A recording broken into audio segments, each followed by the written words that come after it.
मागच्या बाजूचं बाथरूमचं दार खडखड वाजत होतं. मी त्या दिशेने जाण्यासाठी तयार झालो होतो. माझा 7वा दिवस होता. वॉर्ड बॉय म्हणून काम करत असताना माझ्यानंतर त्या ठिकाणी असणारी नर्स रीमा कामावरती उशिरा येणार आहे म्हटल्यामुळे मी तसाच बेड नंबर 10 जवळ थांबलेलो होतो. आतमधल्या संपूर्ण भागामध्ये CCTV कॅमेरे होते. जनरल ICU असल्यामुळे एकूण 10 बेड त्या ठिकाणी होते. मागच्या बाजूचा बाथरूमचा दरवाजा वाजतोय म्हटल्यावर मी त्या ठिकाणी जाणं पसंत केलं, कारण त्या ठिकाणी कदाचित पेशंट गेला असावा असं मला वाटत होतं. मी त्या ठिकाणी पोहोचलो आणि दरवाजा उघडला तर एक वयोवृद्ध पेशंट ज्याला मूत्राशयाचा त्रास होता तो मोठ्याने ओरडत होता. दरवाजा फायबरचा असल्याने जोरात ढकलून उघडला. साधारण 70 वर्षाचे आजोबा त्या ठिकाणी होते. त्यांना आधार देऊन मी ICUमध्ये आलो. आजोबांना किडनी स्टोनचा त्रास होता, त्यामुळे ते ओरडत होते हे माझ्या लक्षात आलं होतं. सेमी ICU असल्यामुळे सगळीकडे पडदे लावलेले होते. त्याच वेळेला एक चित्रविचित्र सावली मला कोपऱ्यामधल्या पडद्यावरती दिसली. मी विचार करू लागलो, आपण मागे गेल्यानंतर त्या ठिकाणी रीमा आली असावी आणि मी थेट त्या दिशेने गेलो आणि रीमा रीमा म्हणून हाक मारली, परंतु रीमा त्या ठिकाणी नव्हती. कोणताही प्रतिसाद मिळत नाही म्हटल्यामुळे मी त्या पडद्याला उघडून पाहायचं धाडस करावं म्हणून पुढे गेलो. तेवढ्यात मूत्रपिंडाचा विकार असलेले आजोबा माझ्याकडे पाहत म्हणाले, नको, ते कोपऱ्यातलं दार आहे ते उघडू नकोस. मी म्हणालो, इथे दार कुठे आहे आजोबा? तेव्हा ते आजोबा म्हणाले, अरे चौकोनी कंपार्टमेंट आहे, तो पडदा उघडला ना, आतमध्ये एक खोली आहे. इतके दिवस काम करतो, तुला माहीत नाही का? मी आजोबांना म्हणालो, काय बोलताय आजोबा? 10च्या 10 सेमी बेड आहे. काचेचं कंपार्टमेंट असणारं एकही ICU युनिट इथे नाही. तेव्हा आजोबा म्हणाले, मी त्याच्या बाजूलाच होतो. 12 दिवसापूर्वी मी जागा बदलून इकडे आलो आहे. तिथे कोणीच नाही, तरीसुद्धा चित्रविचित्र आवाज येतो. एक बाई गाणं गुणगुणल्याचा त्राससुद्धा मला होत होता. मी बऱ्याच वेळा येथील त्या रीमा म्हणायच्या नर्सला सांगितलं, परंतु तिने माझं म्हणणं ऐकलं नाही. ती मलाच उलट वेड्यात काढत होती. मी त्या आजोबांकडे पाहत म्हणालो, आजोबा, तुम्ही शांततेने झोपून जावा, मी पाहतो काय आहे ते. तेव्हा तो म्हातारा माझ्याकडे पाहत म्हणाला, तुला सांगितलं ना, तो पडदा उघडू नकोस म्हणून. विनाकारण त्रास होतो, मनामध्ये भीती वाटते. एकतर माझ्या घरची लोक इथून मला बाहेर काढायला तयार नाहीत. मी डॉक्टरांना डिस्चार्ज द्या म्हणतो तर ते डिस्चार्ज देत नाहीत. तेव्हा मी त्या आजोबांकडे पाहत म्हणालो, आजोबा, तुम्हाला परवा दिवशी डिस्चार्ज मिळणार आहे, तुम्ही काळजी करू नका. आजोबांचं बोलणं ऐकलं आणि मी ते पडद्याला सरकवायला गेलो. पडदा सरकवला आणि अगदी आजोबा म्हणतात त्या पद्धतीने चौकोनी कंपार्टमेंटचा भाग मला दिसला. मी हादरलो. इतके दिवस मी या ठिकाणी काम करतोय, मला तो भाग का दिसला नाही? मी मागे सरकलो. त्याच पडद्याच्या वरती मला एक सावली दिसलेली होती. मी घामाघूम होऊन तेथून मागे सरकलो. ICUचं मुख्य दार उघडून बाहेर आलो. बाहेर रीमा येताना दिसत होती. तिच्याकडे पाहत म्हणालो, रीमा, ते कोपऱ्यामध्ये असलेलं ICU युनिट कोणी परत चालू केले आहे का? तेव्हा ती माझ्याकडे पाहत म्हणाली, काय रे तुझी रोजची कटकट, नाईट शिफ्ट कशाला घेत असतो तू? मी तिच्याकडे पाहत म्हणालो, जास्त ओरडून बोलू नकोस, एकतर उशिरा येतेस आणि वरून मी विचारलेल्या प्रश्नांची उत्तरं न देता माझ्यावरच डाफरतेस. माझा आवाज ऐकून ती मला म्हणाली, काय झाले एवढे चिडायला? तेव्हा मी तिला सांगितलं की त्या कोपऱ्यामध्ये स्पेशल युनिट असल्यासारखं चौकोनी कंपार्टमेंट पाहिलं मी. तेव्हा ती म्हणाली, मग काय झालं? ते स्ट्रक्चर तासात 1.5 तासात बदलता येतं. स्पेशल ICU सारखं एक स्ट्रक्चर केलं असेल, त्यात एवढं घाबरण्यासारखं काय? तेव्हा मी तिच्याकडे पाहत म्हणालो, अगं पूर्ण बाजूने पडदे आहेत आणि महत्त्वाचं म्हणजे त्या पडद्यावरती मला एक सावली दिसली. एका मुलीची सावली होती ती. कपडे बदलत असल्यासारखा भास मला झाला होता. तेव्हा ती माझ्याकडे पाहत म्हणाली, अरे कोणती तरी नर्स असेल रे, त्या ठिकाणी काम करणारी, कपडे बदलायला आली असेल. उगाचच काहीही डोक्यात आणू नकोस. आणि तू बाहेर का आला आहेस? 4 पेशंट आहेत ICU मध्ये, त्यांना सोडून बाहेर कशाला आलास? आता मात्र काय उत्तर द्यावं ते मला कळेना.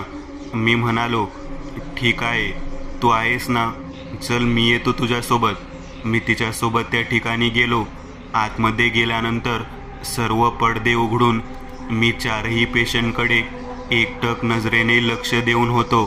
आजोबा रीमाकडे पाहत म्हणाले, ते बघ, ते काय दिसते तिथं? हा मुलगा म्हणतोय तिथे कंपार्टमेंट नव्हतं आणि आता तर कंपार्टमेंट दिसते. असं कसं असू शकतं? स्पेशल ICU नाही हा, तरीसुद्धा इथे कंपार्टमेंट आलं कसं काय? तेव्हा रीमा म्हणाली, अहो आजोबा, 15 दिवस झाले तुम्ही इथं आहात. तुम्हाला माहिती आहे ना की काही क्षणामध्ये स्पेशल ICU निर्मिती केली जाते. त्यातलाच हा प्रकार असेल. कशाला उगाचच टेन्शन घेताय? उतार वयामध्ये अगोदरच कमी व्याधी आहेत का तुम्हाला? तेव्हा ते आजोबा तिच्याकडे पाहत म्हणाले, बंडप्पा म्हणतात मला मूत्रविकाराचा त्रास आहे, डोळ्याच्या विकाराचा त्रास नाही. मागील 8 दिवसापासून इथे कोणतीच हालचाल झालेली नाही. मी स्वतः इथे लक्ष देऊन आहे. आणि तू काय म्हणते, 1 तासात बदलता येतात? 10 मिनिटांसाठी कोणी इथं आलं नाही. चित्रविचित्र घटना घडतात त्या कोपऱ्यामध्ये. तेव्हा ते आजोबाकडे पाहत म्हणाली, जास्त विचार करू नका. तुम्हाला रात्रीच्या औषधाचा डोस द्यायचा राहिला आहे. मनामध्ये काहीतरी भीतीदायक विचार आणता आणि रात्रभर बाकीच्या लोकांना त्रास देता. त्या आजोबाच्या बोलण्याला खोडून काढत रीमानेही त्यांना सलाईन लावलं आणि गोळ्या तसेच 2-3 इंजेक्शन्स शिरेमधून दिली. मी तिच्याकडे तसाच पाहत होतो. तिला म्हणालो, अगं तू वेंधळी आहेस का? ते आजोबा इथे किती दिवस झाला ॲडमिट आहेत. आपण नाईट शिफ्टला येतो, ते पूर्ण 24 तास इथे असतात. ते सांगत आहे की कुठल्याच पद्धतीने इथे कंपार्टमेंटची गोष्ट बदलण्यात आली नाही. आणि तू म्हणतेस की त्यांची औषध घेण्याची वेळ झाली आहे. तेव्हा ती माझ्याकडे पाहत म्हणाली, शांत बस, आजारी पेशंट आहेत. आपलं काम फक्त या ठिकाणी राहून त्यांची देखभाल करणे एवढेच आहे. विनाकारण डोक्याला त्रास करू नकोस. तुला पाहायचे आहे का ते कधी बदललं आहे ते? चल CCTV रूममध्ये जाऊ, सगळं काही तुला दिसेल. आम्ही दोघेही जण CCTV रूमच्या दिशेने जाण्यासाठी निघालो. तेवढ्या त्या ठिकाणी डॉक्टर आले. आमच्याकडे पाहत म्हणाले, काय चाललं आहे? तेव्हा मी त्यांच्याकडे पाहत म्हणालो, कोपऱ्यामध्ये जिथे पडदा आहे त्या ठिकाणी स्पेशल ICU युनिट कंपार्टमेंट तयार करण्यात आलं आहे. ते कधी केलं आहे तेथील पेशंटला सुद्धा माहीत नाही. आम्ही दोघं नाईट शिफ्टला काम करतो. तेव्हा डॉक्टर आमच्याकडे पाहत म्हणाले, मग काय झालं त्यात एवढं? आपापलं काम करा. नाईट शिफ्टला 4 पेशंट आहेत, व्यवस्थित लक्ष द्या. डॉक्टर तपासण्यासाठी आत आले. आजोबा त्यांच्याकडे पाहत म्हणाले, अहो त्या कोपऱ्यातल्या पडद्याच्या मागच्या बाजूला जे काही तुम्ही बनवलं आहे ते कधी बनवलं? मी तर इथेच ॲडमिट आहे. इथे एक साधी पाण्याची बाटली आणली तरी मला दिसते. तेव्हा डॉक्टर त्यांच्याकडे पाहत म्हणाले, आजोबा तुम्हाला परवा दिवशी डिस्चार्ज हवा आहे ना, मग शांततेने झोपी राहा, उगाच काही बोलू नका. डॉक्टरांचे पण तसंच म्हणणं असल्यामुळे मला नेमकं समजेना की हा काय प्रकार आहे. रीमा माझ्यासोबत नाईट शिफ्टला काम करत होती. मी दिवस उजडण्याच्या अगोदरच ते हॉस्पिटल सोडून तिथून जात होतो. जे काही घडत होतं ते दिवसा घडत होतं. जरी त्या ठिकाणी कोणी स्पेशल कंपार्टमेंट केलं असेल तरी ते तेथील पेशंटला माहीत असणं अपेक्षित होतं. डॉक्टर धीरज ज्या पद्धतीने आम्हाला बोलले ती गोष्ट मनाला पटलेली नव्हती. साधारण 11 वाजून गेलेले होते. मी आणि रीमा दोघेजण त्या ठिकाणी आतमध्ये होतो. सर्व पेशंट्स झोपी गेलेले होते. त्यातल्या त्यात बंडप्पा म्हणून जे आजोबा होते ते माझ्याकडे पाहत काहीतरी पुटपुट करत होते. मी त्यांच्या जवळ गेलो. त्यांना म्हणालो, आजोबा तुम्ही दिवसा गोळ्याच्या धुंदीमध्ये झोपी गेला असाल आणि केवळ 1 तासामध्ये येथील सर्व काही सेट करण्यात आलं असेल. यामुळे तशा पद्धतीचं ICU युनिट बनवलं असेल असं समजून आपण. बंडप्पा आजोबा माझ्याकडे पाहत म्हणाले, लेकरा त्या कॉटवर जेव्हा मी ॲडमिट होतो त्याला लागून जो आवाज येत होता तो मी तुला कशा पद्धतीने सांगू. एक बाई गाणं म्हणत होती. बरोबर 12 वाजल्यानंतर तिचं गाणं सुरू व्हायचं. ती सोड हात म्हणून ओरडायची. मला वाटायचं की ती आवर्जून कोणीतरी व्यक्ती त्या ठिकाणी ॲडमिट आहे आणि सलाईन वगैरे लावताना, इंजेक्शन देत असताना तशा पद्धतीने बोलत आहे. मला ज्या वेळेला गाणं गुणगुणण्याचा आवाज येत होता तेव्हा एकदा मी तो पडदा उघडण्याचा प्रयत्न केला. तेव्हा त्या ठिकाणी कोणीच नव्हते. त्या बंडप्पा म्हणायच्या म्हाताऱ्याचं बोलणं ऐकल्यानंतर मी त्यांना म्हणालो, मी कामाला यायच्या अगोदर घडलं का हे सगळं? तेव्हा ते म्हणाले, होय, त्याच्या अगोदरच घडलं आहे. तुझ्या अगोदर इथं एक मुलगी काम करत होती. ती डे शिफ्टला असायची. नाईट शिफ्टला 2 मुलं काम करायची. ती दोन्ही मुलं काम सोडून निघून गेली. त्यांनासुद्धा चित्रविचित्र अनुभव आला. तेव्हा मी त्या आजोबांकडे पाहत म्हणालो, मला तर तसं काही जाणवलं नाही. फक्त तुम्ही म्हणता त्या पद्धतीने सावली तेवढी दिसली आणि हा अचानक तयार झालेला कंपार्टमेंट. तेव्हा बंडप्पा माझ्याकडे पाहत म्हणाले, मी तेच सांगतोय, इथे जे काही घडतं ते अनपेक्षितरित्या घडतं. तुला माहीत नाही म्हणून सांगतो. बरोबर 15 दिवसानंतर जेव्हा पौर्णिमा येईल आणि जेव्हा अमावस्या येईल त्यावेळेला इथे माणूस मरतो आणि तो व्यक्ती पेशंट नसतो, कर्मचारी असतो.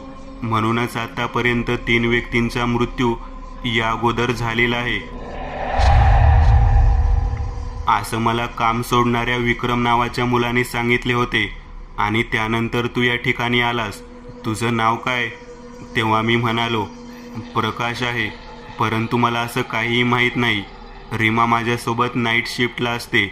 डॉक्टर धीरज येतात आणि बाकी हॉस्पिटलच्या या भागात येण्यासाठी जो दरवाजा आहे तेथील तो सिक्युरिटी गार्ड यांनाच ओळखतो.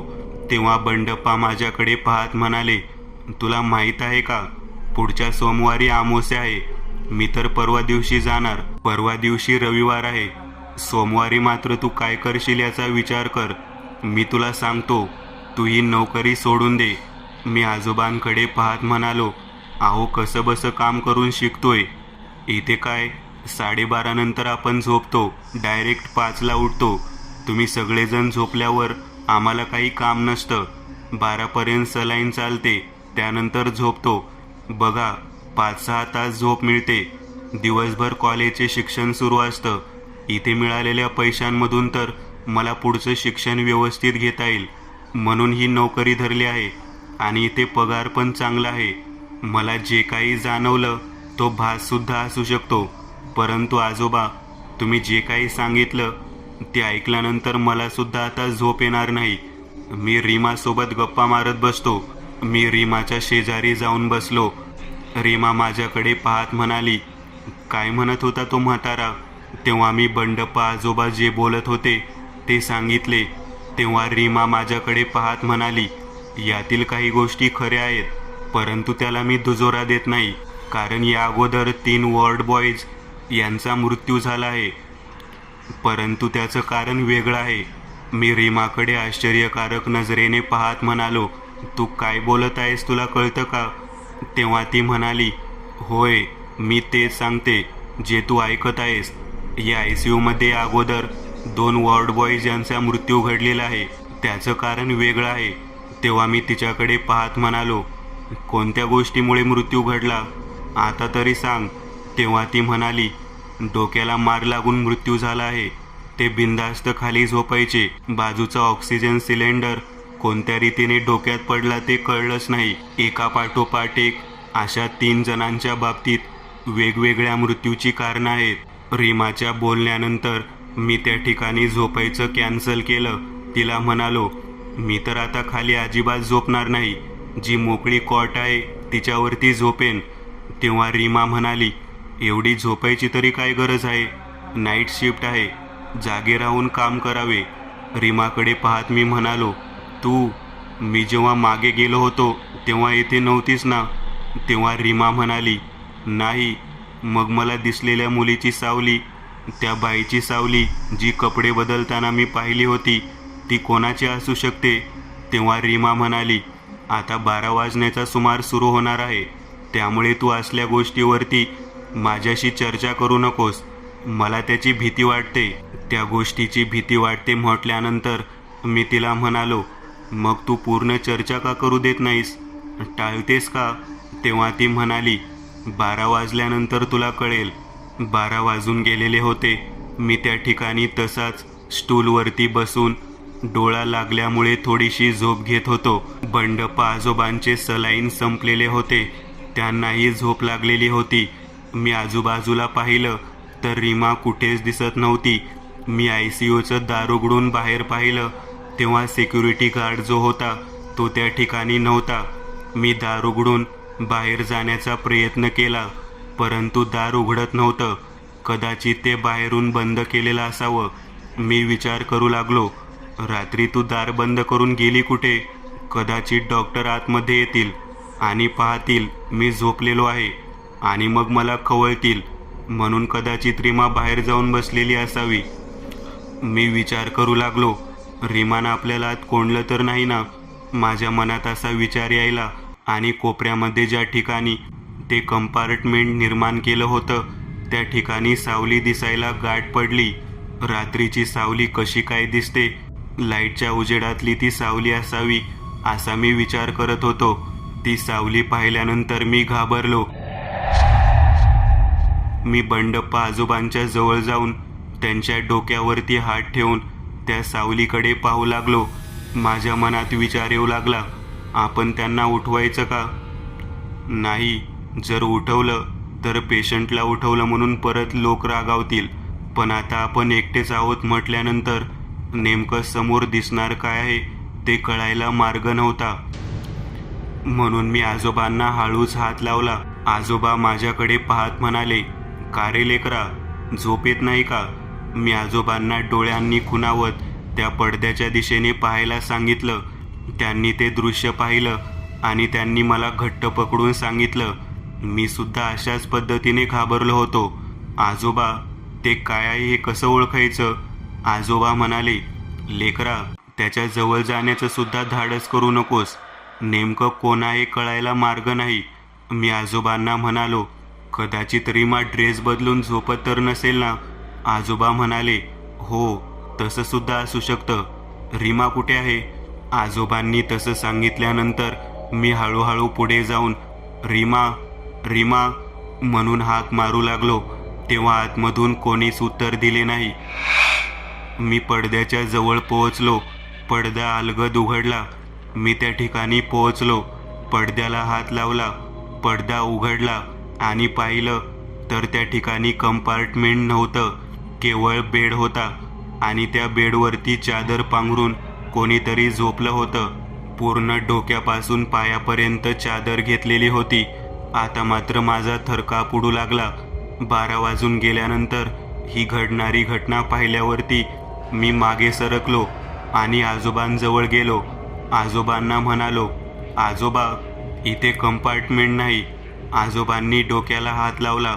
बाकीचे 3 पेशंट दारू पिलेल्या माणसागत तिथे झोपून पडलेले होते. ते कोणत्याही आवाजाने किंवा कोणत्याही बोलण्याने उठत नव्हते. मी आजोबांना म्हणालो, आपण इथून मागच्या दरवाजाने बाहेर पडू, मुख्य दरवाजा बंद आहे. तेव्हा आजोबा म्हणाले, लेकरा, कुठे बाहेर जातोस? मागचा दरवाजा सुद्धा बंदच आहे. बाथरूम व्यतिरिक्त कुठेच थांबण्याची जागा नाही. तेव्हा आजोबा माझ्याकडे पाहत म्हणाले, आणि एक विचार कर की या ठिकाणी जर तू नसशील तर लोक ओरडतील ना? चादर उघडून पाहिलंस का कोण आहे ते? कदाचित रीमा असू शकते. मी म्हणालो, अहो आजोबा, एकतर पहिली गोष्ट म्हणजे तिथे कंपार्टमेंट नाही, केवळ पडदे आहेत. आणि दुसरी गोष्ट म्हणजे पूर्णतः डोक्यावरून चादर घेतलेली आहे. कोण आहे हे कळतच नाही. आमचं बोलणं सुरू होतं आणि मग गुरगुरण्याचा आवाज सुरू झाला. एका पाठोपाठ एक व्यक्ती गुरगुरत आहे असा आवाज येऊ लागला.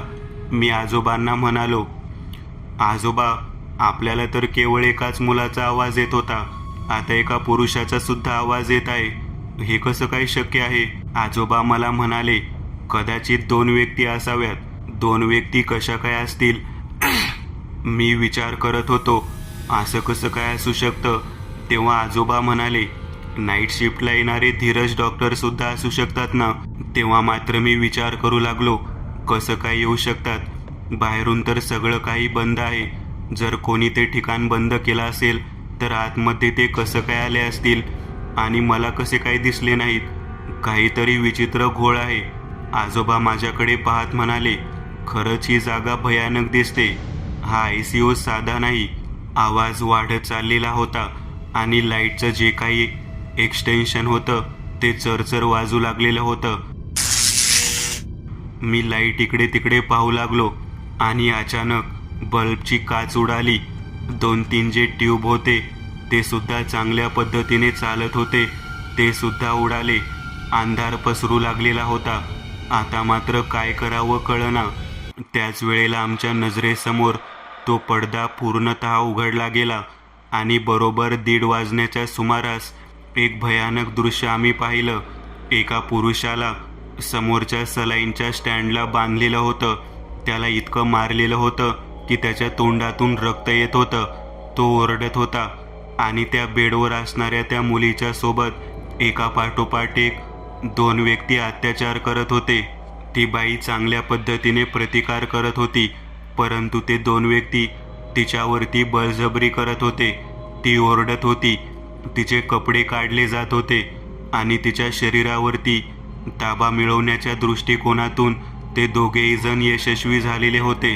ते दृश्य पाहिलं आणि आजोबा म्हणाले, अरे हे काय पाहत आहोत आपण? तेव्हा मी आजोबांना म्हणालो, कदाचित या जागी जी घडलेली घटना आहे ते दृश्य दाखवण्याचा प्रयत्न होत आहे. त्यावेळेला आजोबा माझ्याकडे पाहत म्हणाले, तू म्हणतो ते खरं वाटत आहे. त्या भयानक दृश्याला पाहत असताना आम्ही दोघेही जण एकमेकाला घट्ट मिठी मारून होतो. आजूबाजूला पाहत होतो तर त्या ठिकाणी बाकीचे जे 3 पेशंट होते ते मात्र अजिबात दिसत नव्हते.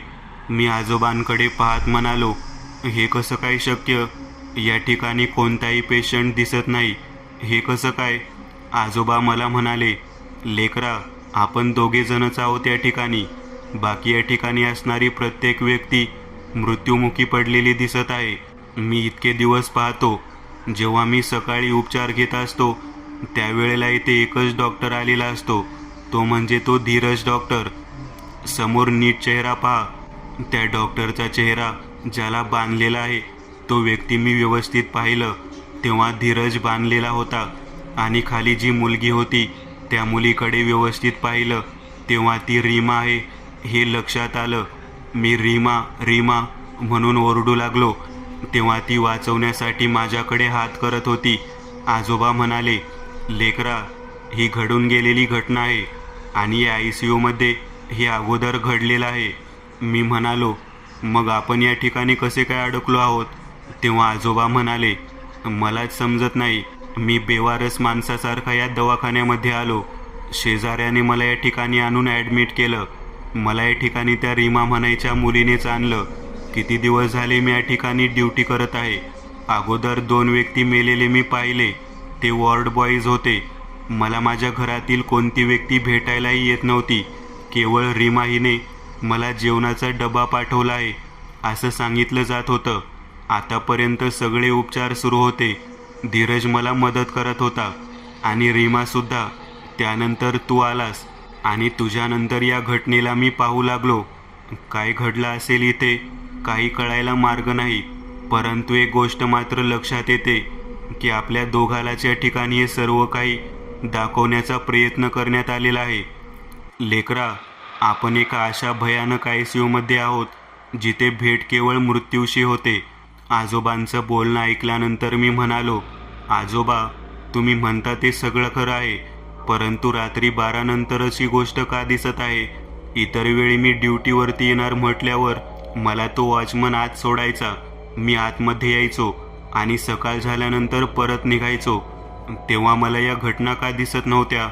तेव्हा आजोबा म्हणाले, कदाचित परवा दिवशी मी जाणार आहे ना, मग तू एकटाच राहशील इथे. ज्या गोष्टी मला जाणवल्या आणि ज्या गोष्टी तुला जाणवल्या या 2 व्यक्तींना काहीतरी सांगायचं आहे, म्हणून कदाचित रीमाने आपल्याला हे दृश्य दाखवलेलं असावं. मी आजोबांना म्हणालो, याचा अर्थ रीमा जी समोर आहे तिच्यावर जो अत्याचार घडत आहे ती घटना अगोदर होऊन गेलेली आहे. तेव्हा आजोबा म्हणाले, हो, ती घटना या अगोदर घडून गेलेली आहे. ते दृश्य आपल्याला दाखवलं जात आहे. मला तर वाटतं रीमा ही मुळात जिवंत व्यक्तीच नाही. मी म्हणालो, काय बोलत आहात आजोबा? अहो, मी रोज तिच्यासोबत गप्पा मारतो, बोलतो, तिच्यासोबत ड्युटी करतो. तेवढेच नव्हे तर धीरज म्हणून जे डॉक्टर आहेत त्यांच्या अंडर आम्ही दोघं काम करतो. तेव्हा आजोबा म्हणाले, जे काही आहे ते सगळं खोटं आहे. तो बांधलेला डॉक्टर दिसतो तो धीरजच आहे. तो सुद्धा जिवंत वाटत नाही. नीट त्याच्या चेहऱ्याकडे पहा. त्याच्या चेहऱ्यावरती प्रेतकळा दिसत आहे. आजोबांचं बोलणं ऐकल्यानंतर मी मात्र चांगलाच हादरून गेलो.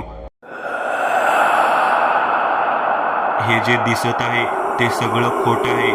आपल्याला दाखवण्याचा प्रयत्न केला जात आहे. जी घटना आहे ती अगोदर घडून गेलेली आहे. आता का आपल्याला दिसत आहे तेच कळत नाही. तेव्हा मी आजोबांना म्हणालो, आजोबा, मी सकाळ झाल्यानंतर इथे थांबणार नाही. मी इथून निघून जाणार. तेवढ्या समोरून ओरडणारी ती रीमा मोठ्याने ओरडू लागली, जयेशला आत घेऊन ये. तो एकटाच राहिलेला आहे. मला त्याला भेटायचं आहे. जयेशला आत घेऊन ये. काही झालं तरी जयेशला आत घेऊन ये. मी आजोबांकडे पाहिलं. आजोबा म्हणाले, हा जयेश कोण आहे? तेव्हा आजोबांना मी म्हणालो, तो सिक्युरिटीवाला जो ICUच्या बाहेर स्टूलवर बसलेला असतो, त्याचं नाव जयेश आहे. मग ती त्याला का बोलावत आहे? मला सुद्धा कळेना. ती म्हणत होती, जयेशला आत घेऊन ये.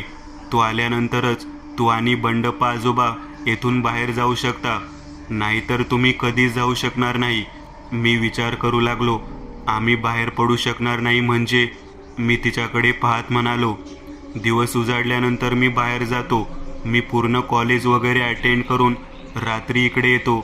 तेव्हा ती म्हणाली, होय, दिवस उजाडल्यानंतर तू बाहेर पडतोस, परंतु जेव्हा हे सत्य तुझ्या समोर येईल तेव्हा तू बाहेर पडू शकणार नाहीस. आता दिवस जरी उजाडला तरी ते ICUचं दार उघडलं जाणार नाही. आजोबा आश्चर्यकारक नजरेने तिच्याकडे पाहत म्हणाले, पोरी, तू काय म्हणत आहेस? काय घडलं आहे इथे ते तरी सांग. तेव्हा ती म्हणाली, जोपर्यंत जयेश याला आत घेऊन येत नाही तोपर्यंत हे सांगणं कठीण आहे. 2 वाजलेले होते. मी आजोबांना म्हटलं, मी जाऊन त्याला आत बोलवण्याचा प्रयत्न करतो. तेव्हा आजोबा म्हणाले, ठीक आहे. आम्ही कसेबसे स्वतःला सावरत तिथेच बसलो. मी जागेवरून उठलो. तिच्याकडे पाहत म्हणालो, मी घेऊन येतो जयेशला. दरवाजाच्या दिशेने मी चालत चालत निघालो. तेव्हा मागच्या बाजूला पाहिल्यावरती संपूर्ण ICU काळवंडलेला, धूळ खात असलेला, जळमटा असलेल्या अवस्थेत मला दिसू लागला. अतिशय स्वच्छ आणि सुंदर टापटीप पद्धतीने आवरलेला तो ICU मला एखाद्या भयानक भूताच्या खोलीप्रमाणे दिसू लागलेला होता. हे कसं काही शक्य आहे याचा मी विचार करू लागलेलो होतो. अरे देवा, आपण ज्या ठिकाणी काम करतो ते ठिकाणच मुळात बाधित आहे. मला ही गोष्ट हळूहळू लक्षात येऊ लागली. मी ICUच्या दरवाजाजवळ जाऊन पोहोचलो. ते दार बाहेरून बंद होतं. मी काचेतून नीट डोकावून पाहिलं तेव्हा जयेश बाहेर दूरवर एका बाकड्यावरती झोपलेला दिसला. मी ओरडण्याचा प्रयत्न केला, परंतु त्याला काहीच कळेना. आता मात्र त्याला आत बोलवायचं कसं याचा मी विचार करू लागलो. अर्ध्यापर्यंत लाकडी असणारा तो दरवाजावरती 2 चौकोनी काचा होत्या. त्या फोडल्याशिवाय ते दार उघडणार नव्हतं हे नक्की होतं. मी त्यातल्या त्यात आतमध्ये फोडण्यासारखं काय आहे का ते पाहू लागलो. तेव्हा मला अग्निशामकचा छोटा सिलेंडर दिसला. तो मी काढला. त्याच्यावर प्रचंड जाळी जळमट होती. आता त्याच्याशिवाय पर्याय नव्हता. मी जोरात काचेवर फटका मारला. काच फुटली. तेवढ्या जागेतून मी बाहेर जाण्याची तयारी करू लागलो. आतमधला स्टूल आणला. जी काच फुटलेली होती तेवढा चौकोन मी त्या अग्निशमनाच्या सिलेंडरने व्यवस्थित फोडून काढला, जेणेकरून मला काच लागणार नाही. मी त्या स्टूलवरती उभा राहून बाहेर कशी तरी जाण्याची व्यवस्था केली. बाहेर पोहोचलो तर बाहेर भलं मोठं कुलूप लावण्यात आलेलं होतं. मी तेथून लगेचच जयेशच्या दिशेने गेलो. त्याच्या बाजूलाच हॉस्पिटलच्या चावीचा गुच्छा दिसला. मी हातात घेतला. मी ICUचे दार उघडलं. कुलूप खोललं आणि दरवाजा व्यवस्थित ढकलला. तेवढ्यात लाईट आलेली दिसली. मी जयेशला हाताला धरलं आणि उठवलं.